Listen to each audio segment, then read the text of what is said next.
Ce sont des zones d'accès très difficiles, mais aujourd'hui quand même il y a la fluidité. Mais ce sont des écoles à soutenir. Parce que je sais que on va vers les évolutions, ce qu'on appelle inclusives. Le parent d'élève, il est à la fois parent d'élève, mais il est à la fois associé pour la conservation, l'envoi des enfants, mais aussi pour la recherche des partenaires ou bien même la construction. Parce que le parent d'élève, il est associé. Ensuite que ces élèves d'aujourd'hui, ils peuvent demain être, comme a dit l'inspecteur, des références. On espère bien qu'il y aura des ingénieurs, qu'il y aura des mathématiciens, qu'il y aura des professeurs, des inspecteurs et tout. Mais de toutes les façons, il faut que ces élèves, on les donne leur droit à l'éducation. Si vous voyez que l'inspecteur, le principal, le chef de village et moi-même, nous sommes là, c'est pour la tête des élèves. Et je les demande de s'inspirer, pas comme nous, mais de s'inspirer comme nous pour réussir dans des mondes meilleurs. Parce que nous savons qu'aujourd'hui, l'éducation est 100 fois plus facile que nous, ce que nous avons enduré. Donc les parents d'élèves, l'État, les équipes pédagogiques vont tout faire pour mettre les élèves dans de très bonnes conditions. Donc je vais un peu traduire pour et avoir une grande cible, une cible plus large. Quand même mention spéciale aux enseignants. Parce que nous savons qu'auparavant, pour venir ici à Pategalo, dans l'île Amorphis, c'était très difficile. Parce que moi, j'en sais quelque chose. J'étais là en 2015. De 2015 à 2022, la route, elle est là en 2017. Donc, ce sont de braves personnes qui font tout pour non seulement accomplir leur devoir de citoyen, mais aussi, comme vous avez dit aussi, il y a un bénévolat là-dessus. Non, misal minimum ni juri mon ni weltani mon ñaagari mon Allah mojere ko sidda mon modali bay salminta mon so mi welama no biru minani ni e warobe organiser be sabu jeyede me nokku he liggade mi kadi nokku he on principal Diallo mo jida min gondi duubi jeegom de lycée Dagana de jeeya yimbe wiyannobe mo minen fo yo men gartuga min gollo daña responsabilité en calmini chef de village o en calmini imam en calmini sernaɓe wuuro ngo en calmini organisateur uji et l'ensemble donc du corps enseignant no mbirunomi ni sa wi enseignant tan mbiya primaire mbiya secondaire mbiya moyen fof ɓuuru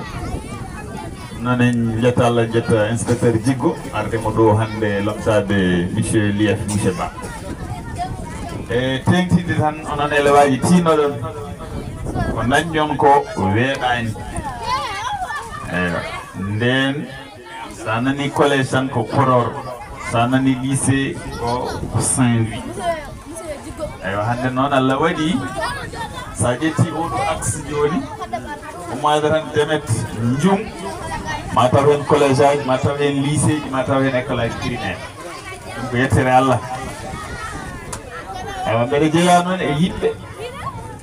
daraniɓe walla wallodiroɓe e nokku o enene kadi ko enen daranto koye men parce que quand l'enseignant il est affecté à son premier poste, même s'il fait 2 ans, il veut changer de poste. Donc ce que je dis toujours, on dit que dans le département de Podor, il y a toujours un déficit d'enseignants. Mais ce sont les enseignants qui refusent de revenir dans la zone. Moi, j'en sais quelque chose parce que depuis, je suis dans ma 10e année dans la zone. Je sais ce qui se passe. On dañi lycée Demet, lycée Dara, lycée Sinthiou Dangue, collège Pategal. Ko gonga wongo fudda. Kono non enen kadi wara ko badden hen. Je disais toujours do kalnami jeni en français mbimi monsieur le principal. Yo wadro sensé kala ko sohla do ko projet d'établissement wiyete o waɗa jiggo monsieur Jiggo nani haade monsieur Jiggo ari yiyeni hoɗum yii kadi ko population o dari waɗi ko guila informatique guilay fofof école so fuɗɗama hankanti ko yihi tan Allah na wawi kadi Allah waɗa ɗum transformé en collège wonta ɗum lycée Pategal. Ce sont des choses ko ganduɗen enen fof eɗen ñaago sabu sa wi goo aɗa yiɗi linde jaaha ha sappo ko addi ɗo école primaire ko addi ɗo collège ko ma waɗ ɗum évoluer ha ara ɗo lycée walla ni monsieur Mbaye ara ɗo wona ɗo proviseur lycée Pategal inchallah. eɗen ɗettina yettor noon madame Jiggo hono hajjata mo ganduɗa kañumne ko hoodere o dari ɗo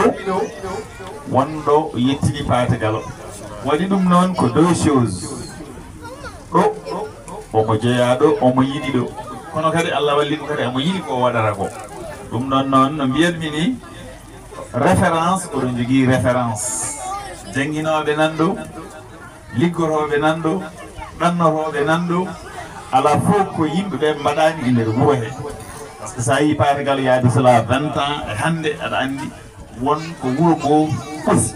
so wuuro ngo ɓusi noon ɓusde ɗum ko ɓiɓɓe mumen ɓen noon ɗanniyankoɓe ɓen remoɓe ɓen awoɓe ɓen aynoɓe kamɓe jibini ɓeɗo sukaɓe tampe noon nde ɓe dañi nde ɓe janggata nde ɓe jiiɗa onon sukaɓe dañon ɗen tampe so suka noon waɗama e jangde noon jinnaɗo mum yiɗi ko geɗɗiɗi ɓura ɗum daña hen nafa hoore mum d' abord nde nafa jinnaɗo hade ma nafde jinnaɗo ma taw nafata ko hoorema noon ka so école aji ɗi mbaɗama ko pour sukaɓe ɓe janggo e jaam mbasa tampude mbasa tampinde e jinnaɓe mumen ɗum noon mi wasa junnade tan on calminama on juurama on ɗonama félicitation noon e moɗon bandiraɓe en calmini dendagal joɗiɓe ɓe foof gila chef de village hay invité ji men jooɗi ɗo ono pare men Mamadou Ali Mbaye e inspecteur Jiggo e yaadiɓe mum kamɓe fof en calminiɓe en bismaɓe ɗo e dendagal komin mbiyata moon tan journée o fuɗɗima kono min jinno ko tawa parent délégué uji ngari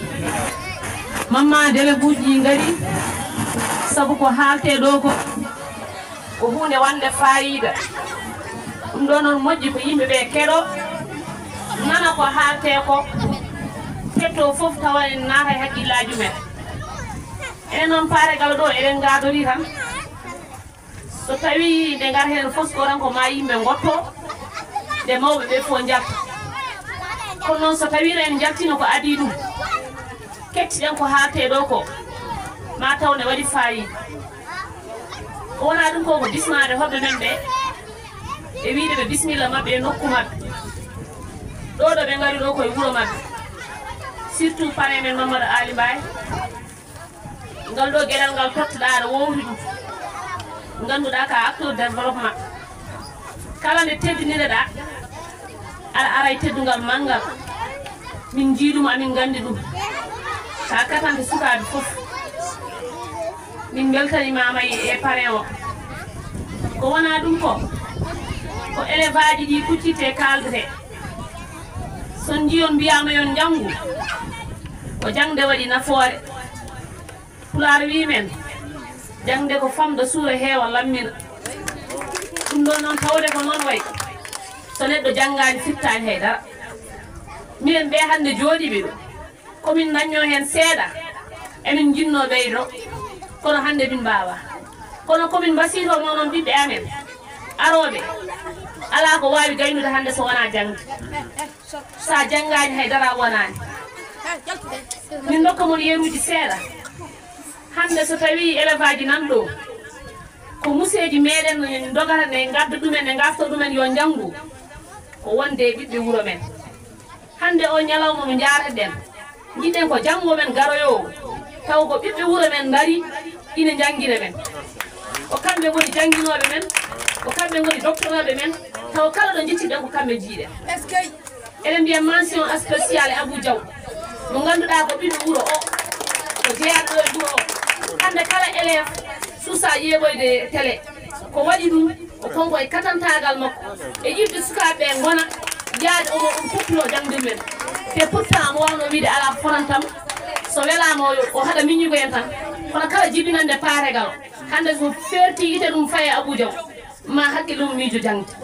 ɗum noon minen ɓe yummiraɓe emin beltinimo ko waɗata ko amin jaadema ko nde tawno ko ballal ko wona ɗum ko ñalawma mbe sikki ne fecci seeɗa eɓe mbaɗi kam mare kono ko mare sport min kon sport ay dara ko gandadi ɗum fof ɓe wayde noon ɓe mbino to rokkire to balto faya ɗum ɗon noon en gari hawridde ñalawma he yo Allah rokku men yarinde yeeso rokka men wattunimo wuuri on jaara. Monsieur l'inspecteur Digo, monsieur le proviseur, notre sœur Nafis Sap, et l'ensemble du personnel ici présent, mais aussi les enfants de l'élémentaire et ceux également du collège. Ils disaient que je n'avais pas droit à la parole. Là où l'inspecteur Digo a parlé, c'est ma voix. Là où monsieur le proviseur aussi a soufflé quelques mots, c'est aussi ma voix. Et notre sœur Nafis Sap. Juste souhaiter la bienvenue aux invités. De remercier de leur présence, tout ça a été parfaitement fait par le principal. L'inspecteur, vous disait, il n'y a pas quelqu'un à présenter ici, vous le connaissez, nous le connaissons tous. C'est l'enfant de Dimat, mais aussi c'est l'enfant de Paradal. De tout l'île à Morphine, de tout Podor également. On connaît son engagement. Ce n'est pas sa première fois ici, on le remercie. De même que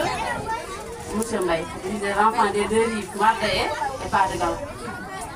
Mais également notre chère commerçante, notre partenaire aussi, à l'école, je vous remercie pour votre présence et que la fête soit belle. Merci. Monsieur le principal du SEM de Patégalou, Monsieur les professeurs, Mesdames et Messieurs les parents, honorables invités, chers camarades élèves, bonjour. Je réponds au nom de Fatim Abou Digo, élève en classe de 3e. Par ailleurs, la présidente du gouvernement scolaire du SEM de Patégalou. Sachez que c'est avec l'honneur et plaisir que nous vous accueillons ici, au sein de cet établissement, à l'occasion de notre deuxième édition de Journée d'Excellence. Nous voilà donc réunis aujourd'hui pour encore fêter une journée ô combien importante, en ce sens qu'elle permet d'encourager les élèves à s'investir sans réserve dans la quête du savoir pour servir leur pays. Cette journée d'excellence est aussi un moment solennel ou mieux encore une occasion en or pour raffermir les liens existentiels entre professeurs et élèves. L'année dernière, on avait réussi le pari de l'organisation et de la réussite. Cette année aussi, soyez rassurés qu'elle ne sera pas en reste. Mais comment serait-il possible de réussir une telle journée sans l'implication aucune de tous les acteurs? Mesdames et messieurs, permettez-moi d'adresser mes vifs remerciements à l'endroit du principal, ainsi qu'aux ses collègues du corps professoral qui ne cessent de se battre bec et ongle pour nous offrir le meilleur d'eux. En effet, et ce n'est plus un secret pour personne que si le nom Didi Collège tonne et ressonne encore, c'est sans nul doute grâce à l'agencement sans faille des professeurs, mais aussi leur dévotion qui s'avère jusqu'à là l'inégalable.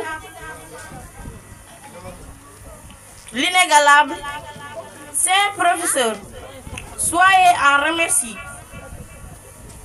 Mes remerciements vont également à l'endroit de nos parrains et marraines, mais aussi à tous qui ont de près ou de loin mais la main à la pâte pour la tenue et la réussite de ces événements. En vrai dire, votre soutien a été une grande taille et pour cela, nous vous serions éternellement obligés. Je remercie aussi du fond du cœur mes chers camarades élèves pour la confiance qu'ils ont placée en moi, mais aussi pour avoir fait de ma modeste personnelle aujourd'hui une personnalité importante. Sachez que jamais un honneur ne saurait être plus grand. Et pour terminer, mesdames et mademoiselles et messieurs, encore une fois, je vous dis merci, merci. Je ne vous remercie jamais assez. Que la fête soit belle. ko ɓuri hen jiɗɗen yañade goto fof kadi ma rokko hen te adda hen miijo muɗum goppugol école ngol holko saabi ɗum en jañataɓe no fewi nde tawno moni fof ma ittu en gueɗal mum eɗen gandi kam ko caɗele gonnoɗe hankiɗe e caɗele gonɗe hankiɗe hande ɗe gona gotum eyyi holko saabi cukalel ngel ina naata école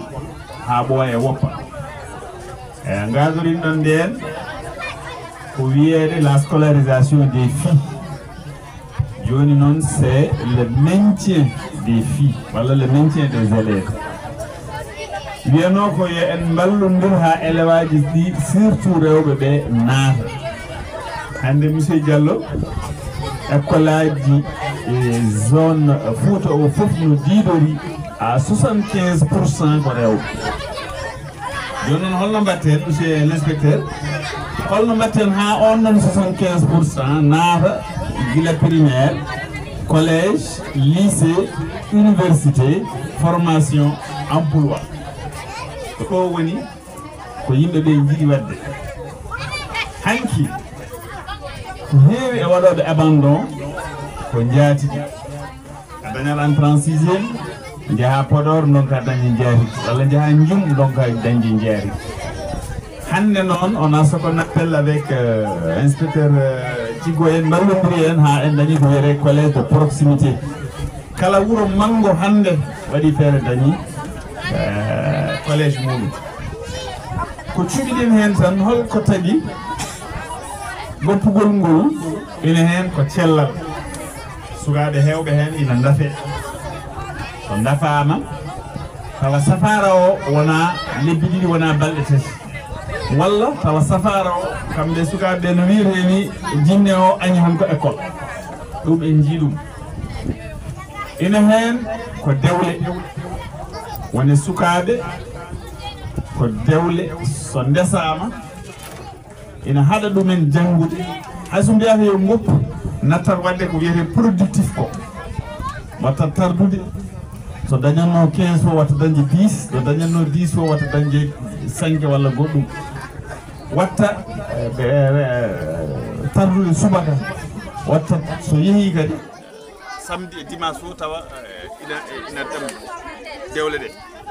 oɗo fanno heewani e men ina wawi ko wiyete mobilité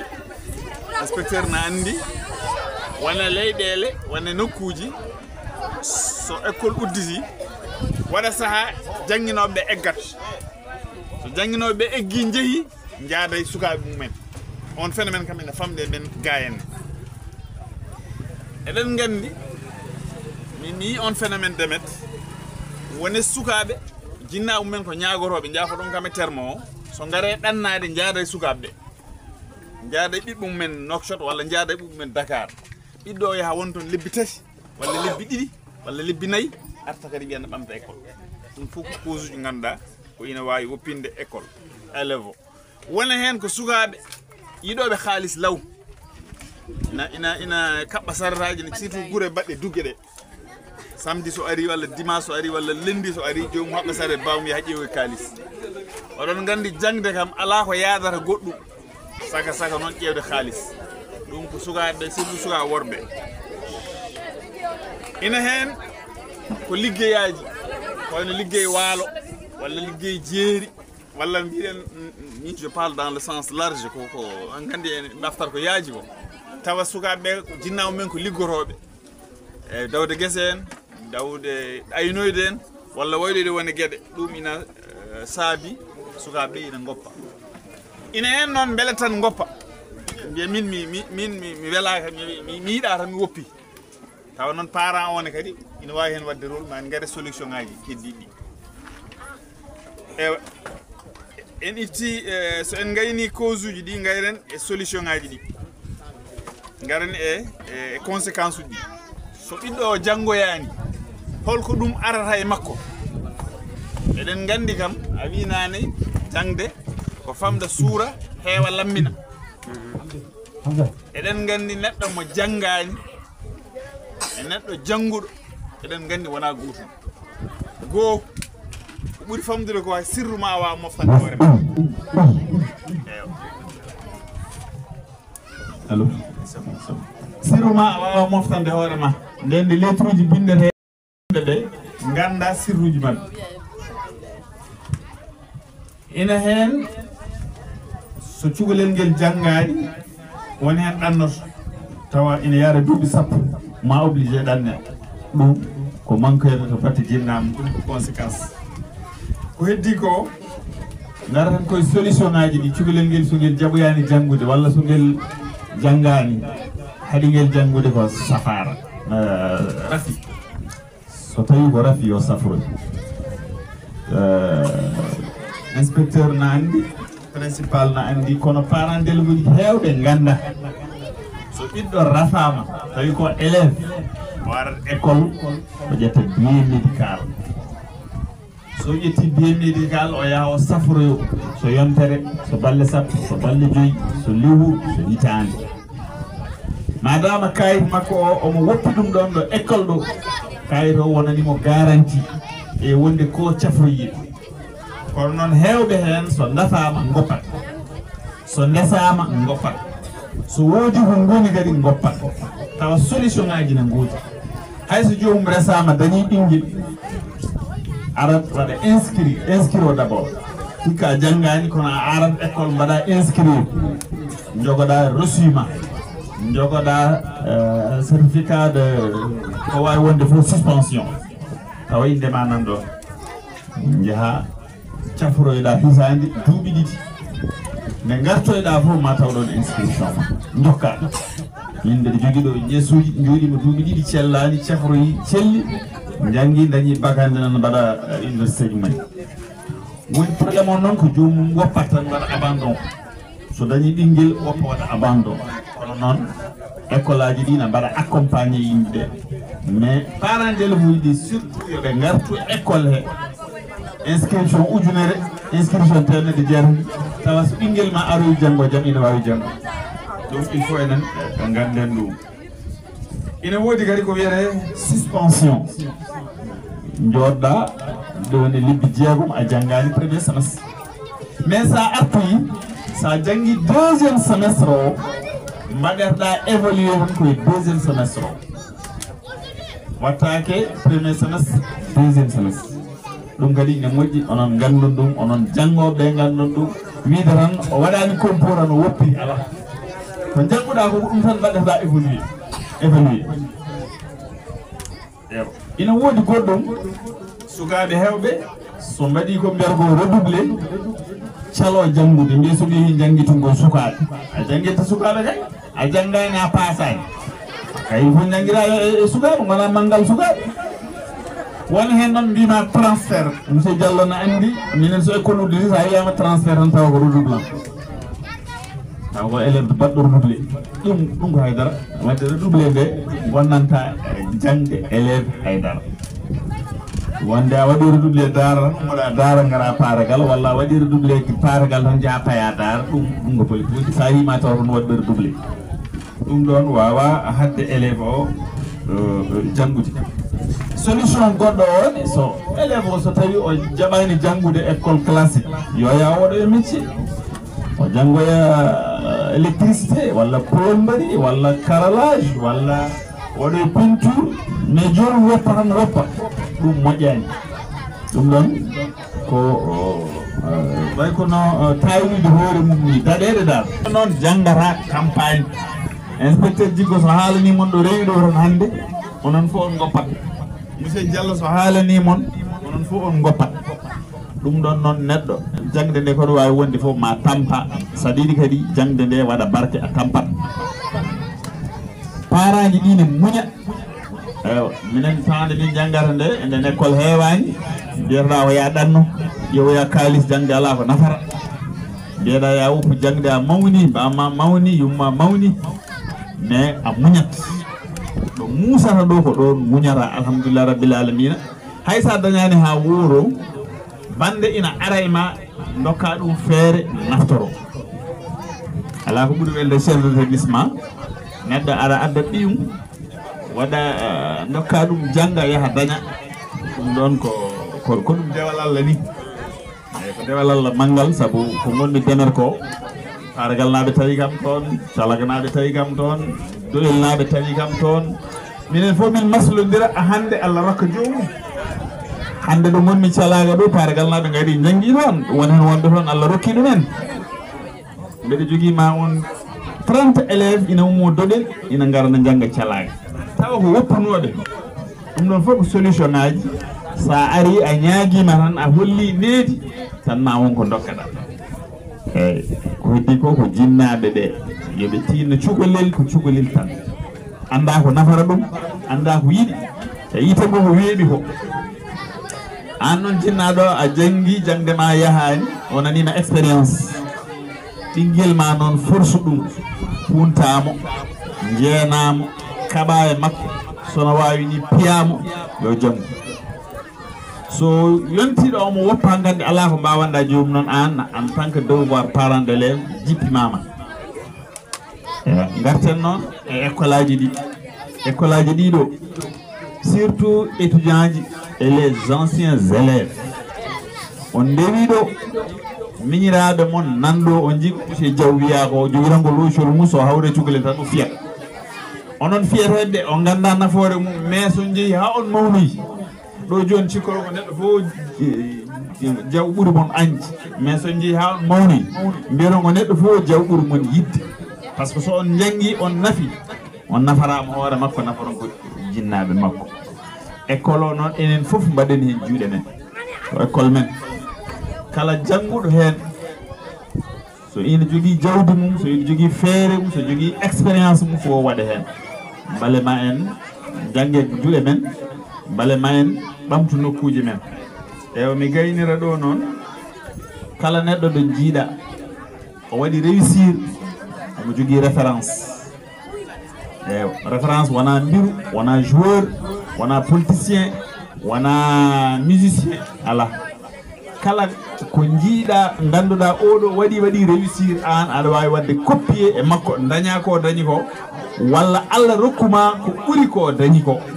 jiya inspecteur Djiggo tan mbiya yo Allah rokka wonde inspecteur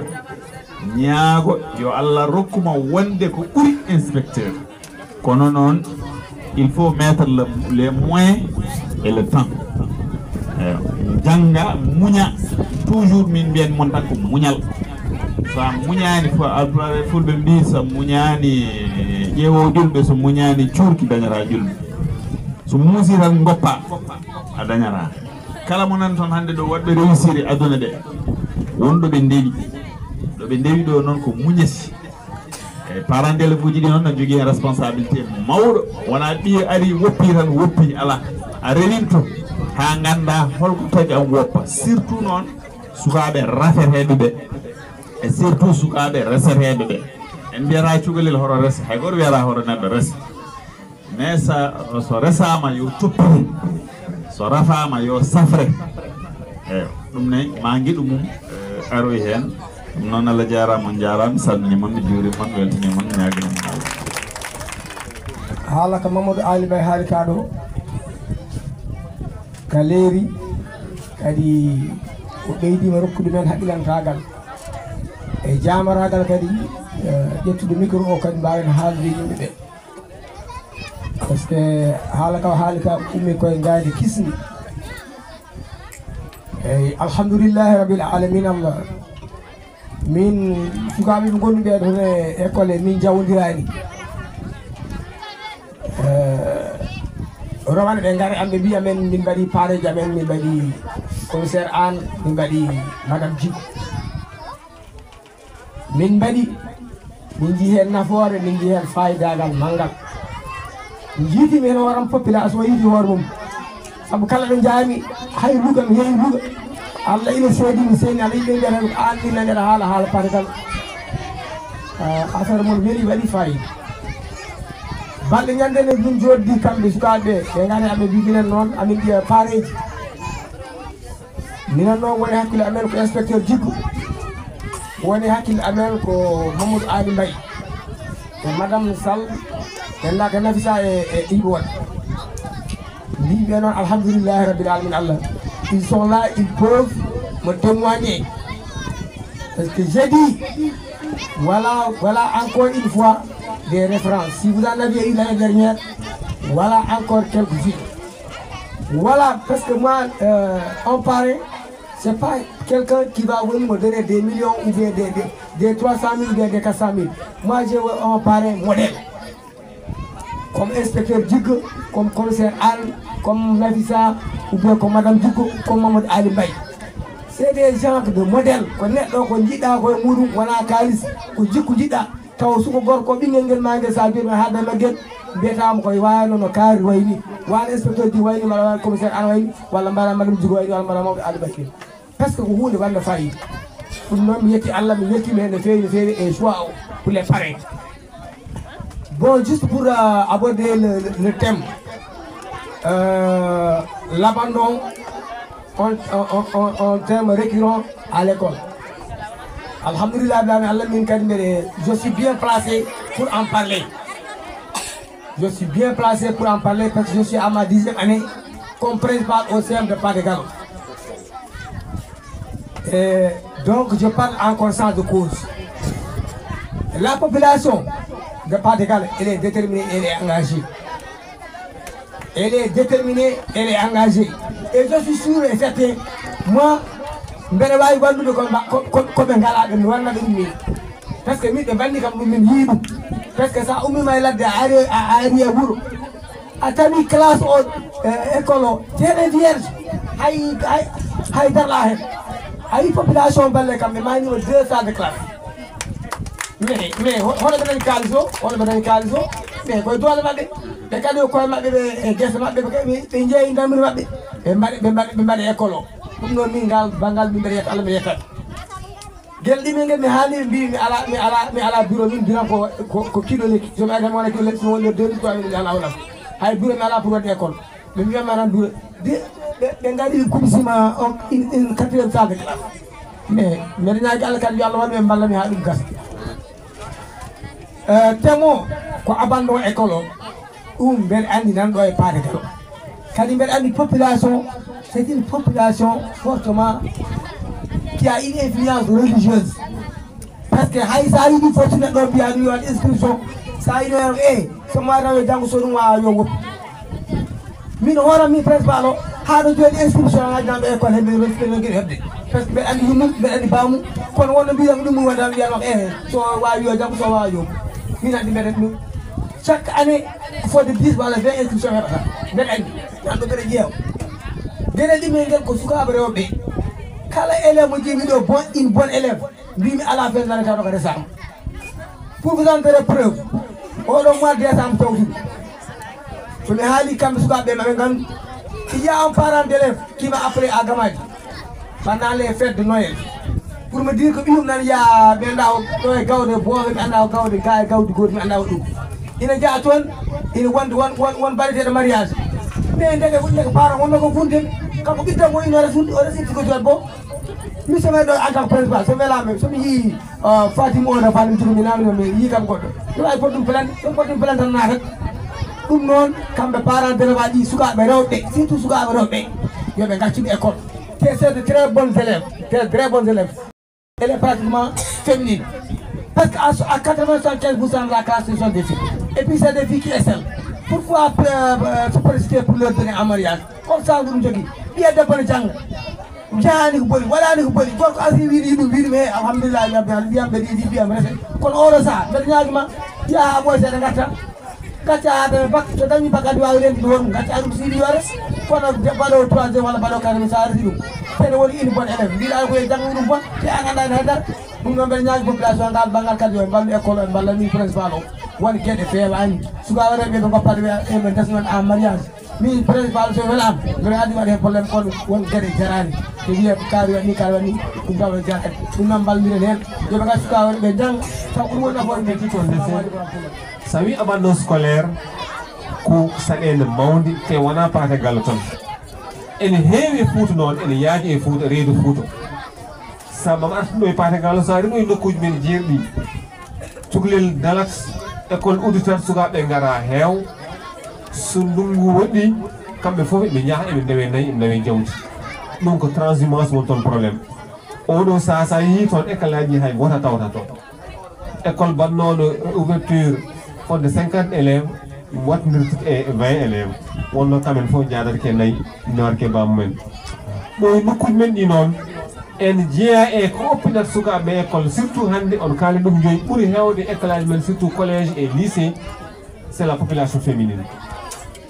ɓe hen en goppu o haali ɗum joni ko phénomène gonɗo école aji woni joɓɓi gonɗo école aji yalla dande hen ko ɗum ganduɗa hono huunde parfois a wawiɗe holko saabi ɗum en yaha suka cuhingel yaha acca wonno ñan fof wiyede yeni hay jimnaɓe suɓe wonta ko loro e men wontata ko loro an dogde safara hane Allah rokkuma hen jaam fof ɗum kam en jaaye ko o haali ɗum joni accinata ko sukaɓe école en jaa hen aussi ko des fois cukalel ngel aussi c'est un agent économique o yontani liggade kon saaha ko omo walliti e omo sohla e batte guesa ɗo walla to gaynaka walla to liggey galle ɗum kadi surcharge travail o ɗon en yaha cukalel ngel yaha accin ɗum école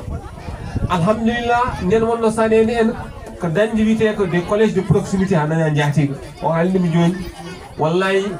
hunde ɓoosi seeɗa nden sa yiiɗi yaade collège sa dañi ɗo entrée en 6e te wona école aji wona ɓurɗe fof manno école aji ma jaaha ha Podor yaha ɓooyi jumdañ collège yaha ɓooyi wone yajji hande aɗa wawi sa jibnama hande Daara Alayɓe walla a jibnama Sinthiou Dangde walla a jibnama Demet aɗa wawi dalde école guil préscolaire han daña bac han wona kelli fa taw yeltani wuuro ma bel Allah janggi jam ɗo e duuɓi seeɗa ɗo e paate gallo nde cuygel wawɗo dalde guil préscolaire ha o dañatma bac taw yeltani paate gallo ene wawi wonde c'est possible ina iya nawtam dimat wona ko janggini tan min woni professeur gonnoɗo dimat o yawti o waɗano ko prof AG wonno o affectama nawtam dimat ƴetta place makko remanima à dimat il y a un prof qui a quitté le lycée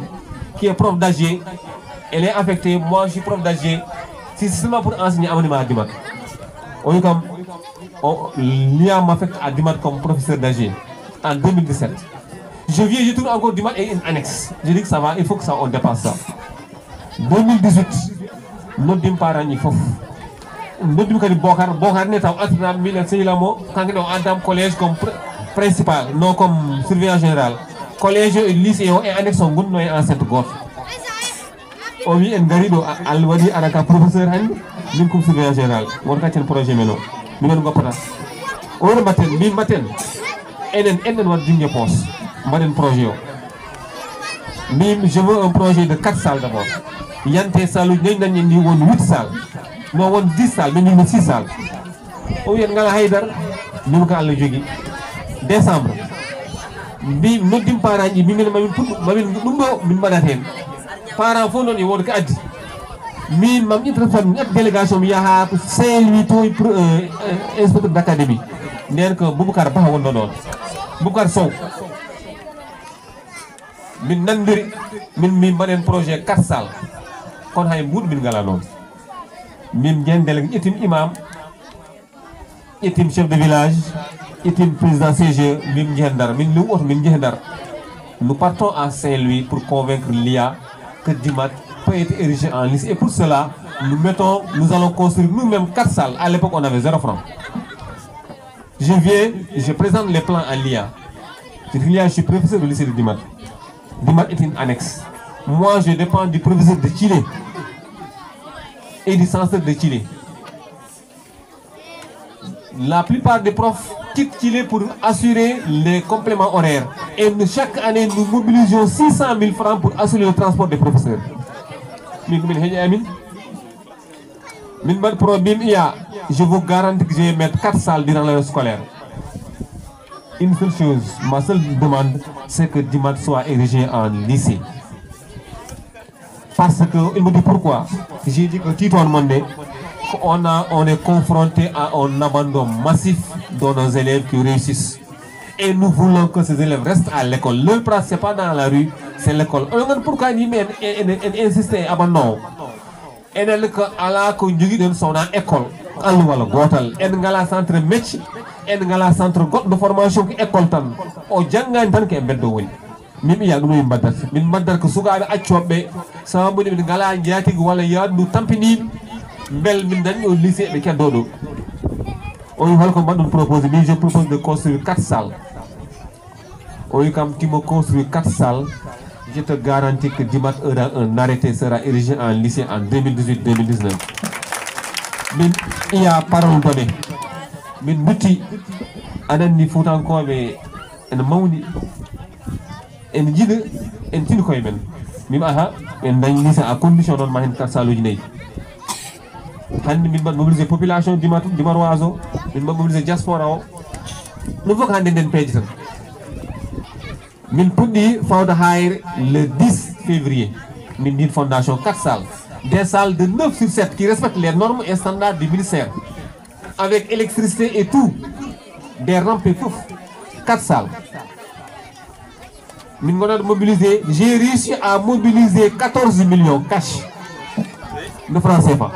Wallahi l'azim. Et à chaque fois, on faisait un compte rendu détaillé des dépenses. Arrivé au mois d'avril, on a stoppé les travaux. Pourquoi? Parce que nous discutions de la toiture. Est-ce que nous allons mettre seulement des zincs simples ou bien des tôles galva? Nous avons opté pour le plus solide et le plus durable. Nous avons opté pour des tôles galva et des IPN. Min chose ko zengne etan et IPN y woni 5 millions. Le 26 juin, j'appelle la RTS, j'appelle la RFM, j'appelle la TM, on a réceptionné les salles de classe le 26 juin. 4 salles de classe. Je démarche le conseil départemental. Le conseil, je lui présente le projet, il me dit Digo, tu construis 4 salles, je te mets 100 tables. Ils m'ont donné 100 tables. Pima, Moussa Son, Pima, Nanminen Massa Louj, Rokamine 2 salles de classe. Maintenant 12 salles de classe. Et on a dit ma salle de classe, nous avons mon linéaire 400 mètres, 600 mètres, collège, lycée, voilà entouré, voilà mur. Handi Dimat a un projet d'un bloc administratif de 80 millions, soit pour d'atteindre. Nous faisons que effort, même bado. Fifitan, quoi de darne pate galna, mais n'arrivez à Handani au collège, son yoki darne ma goudou ardo pour au collège. Wadde nyoken nyukirten non ko ngam besgumen jangobe e mawdo jangude gil e préscolaire hani nyotto lycée taybe nyaltane galleji dum en walla rendim e be keddo école so woni ya ngartaw nati ma keddo école rutti alen ko ni ngartane temo ko hulbini e abano scolaire o yewe arbe do pare gawton gil école primaire o hay collège o wonnon ko janginobe ko yobete wonnon ko kalsuji ma hayde wonnon ko table won équipement do ko non ko dum perte pour état o cugil yar ko janga ha boy acc ko perte pour état o sa wi perte pour donc perte pour enen renno sa soodi boutique livre goto aɗa joom impôt ma wode impôt yaate éducation cukil so jangi ha tolni woni nokku o acci tan e musée total mo totano jangin bu principal gonno do e makko tawal bandi gaddadi di kalsuji ma handi dum fo nafaana haydara kanko acci waddi wonni loro perte miden ko bandiji kewi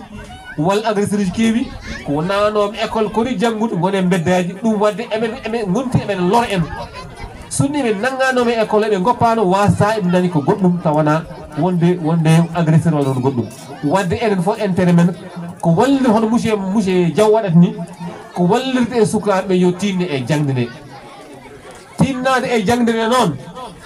en surtout là je m'adresse aux enfants je crois le président l'avait dit la chaîne Pulaagu fait des ravages tinne uste fanta wide de chef de village an haludum nay fanta en wodde comment s'appelle le téléfilm Jam ça fait des ravages ay pame gel gotel ay wombe télé o im ko liguey man wombe télé o c'est des comédiens ils sont payés pour leur comédie anon anti consomme au moment où ada jode hajuma njoda e hajuma ani yeban go an fo ban god jange jam wala feere tawka ti un fan de comédie jang ha jange jam gona comédien jaha zuya jalta télé mata théâtre ko monta mata ko concentré adi yembo ko Pulaagu wallahi haska liltan pofda danida hakilma attu sa iti kaye a jangi ma wonto de hakilma o tinne uste Pulaagu won Pulaagu non ko fasnade hormu fasnade neddagal mu yidde wonde yidde findi sonon pasni paate galo onon jiri wurgo tawdon wurgo en anda haado onon holko jange jam mawdon adon wurgo ko dum non podon won hakkilaji mon di jange jam parents ji mbadi fera école mahamdu mbadi fera ha collège maham enen ne en tant que dosgo paate gal hol darde men jange jam mel Allah o do poste wonto hôpital taw enen gad dum doy mel Allah lycée kalto do enen aha jange jam gonen école ha enen fo gonten janguno wal gonen médecin wal gon des maten naftu paate galo taw wana tan mi yawa ka tala nyaay boyni ko koto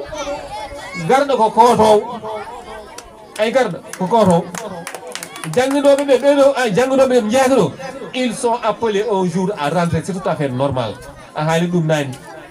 nos parents ne veulent pas travailler chez eux min de alhamdulillah bamim ko jangindi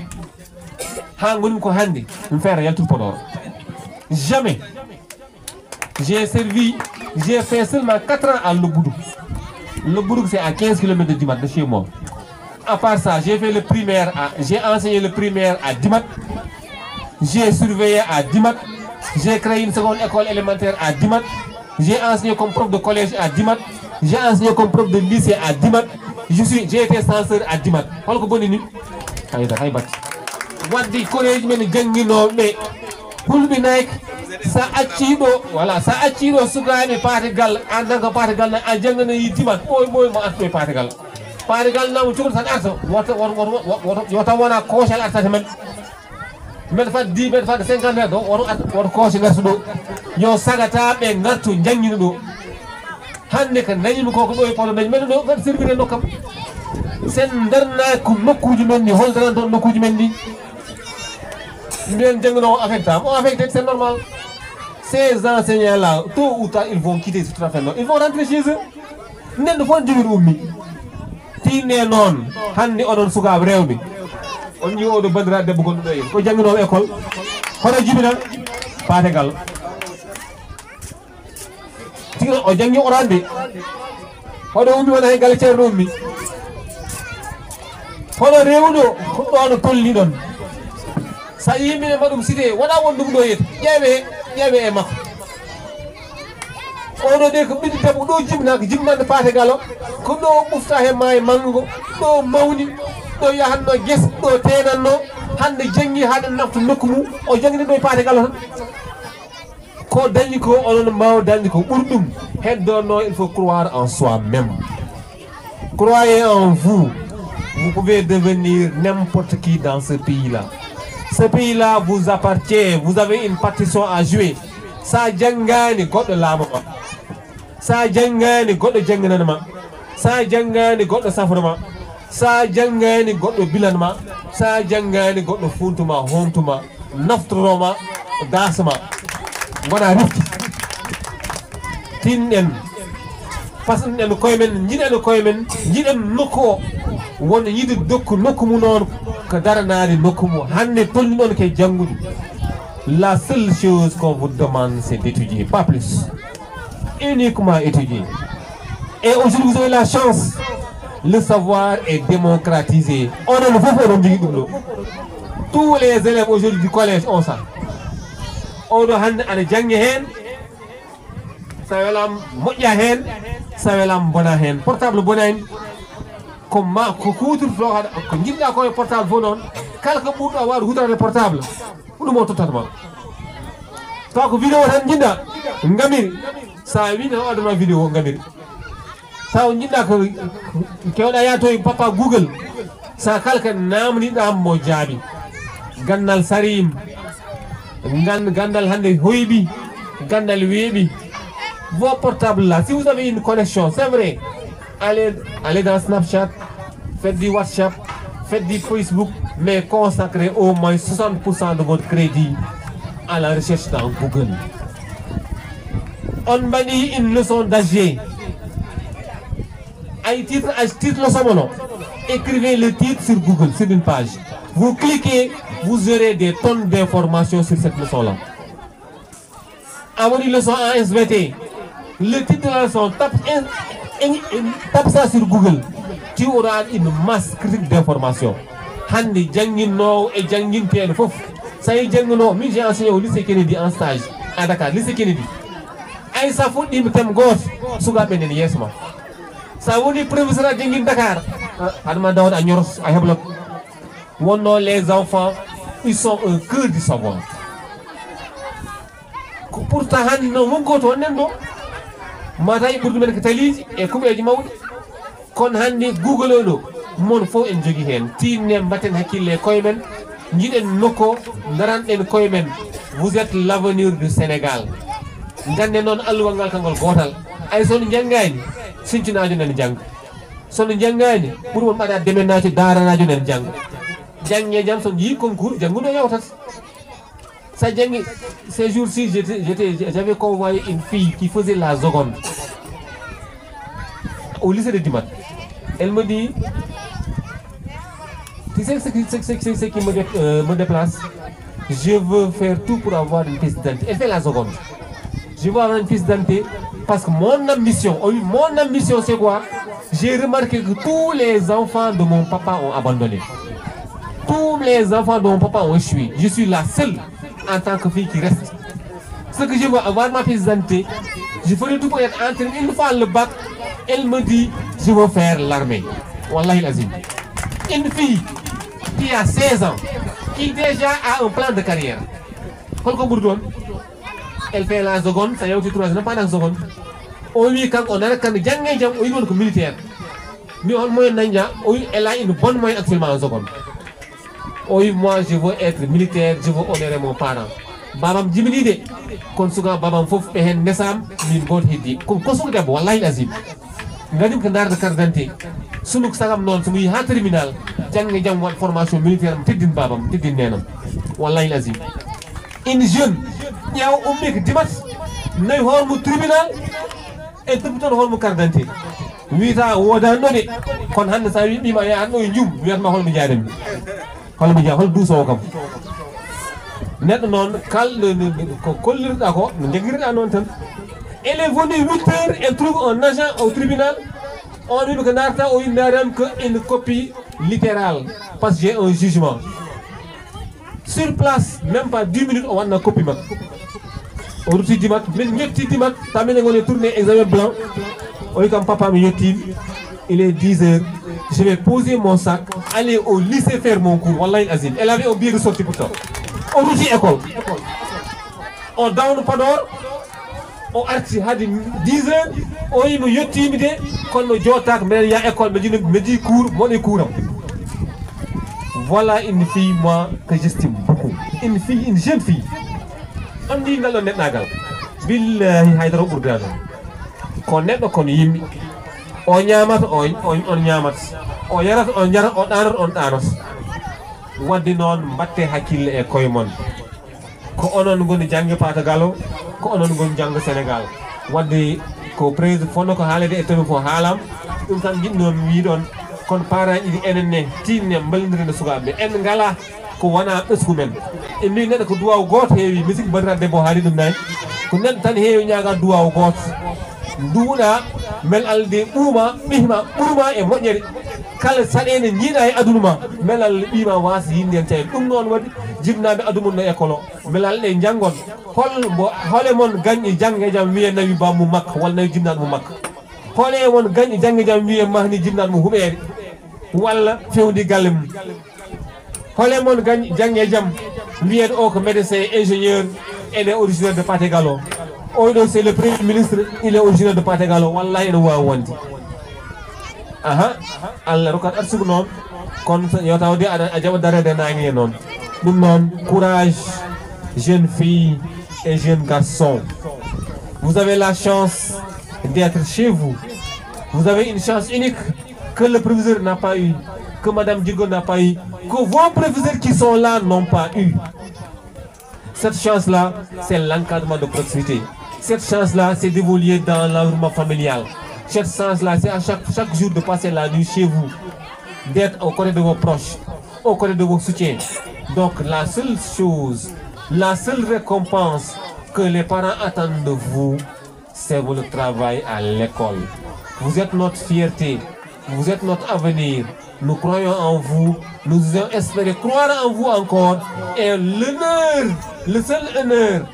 qu'on attend de vous, c'est que vous réussissiez avec brio dans les études. C'est possible. If you want, you can.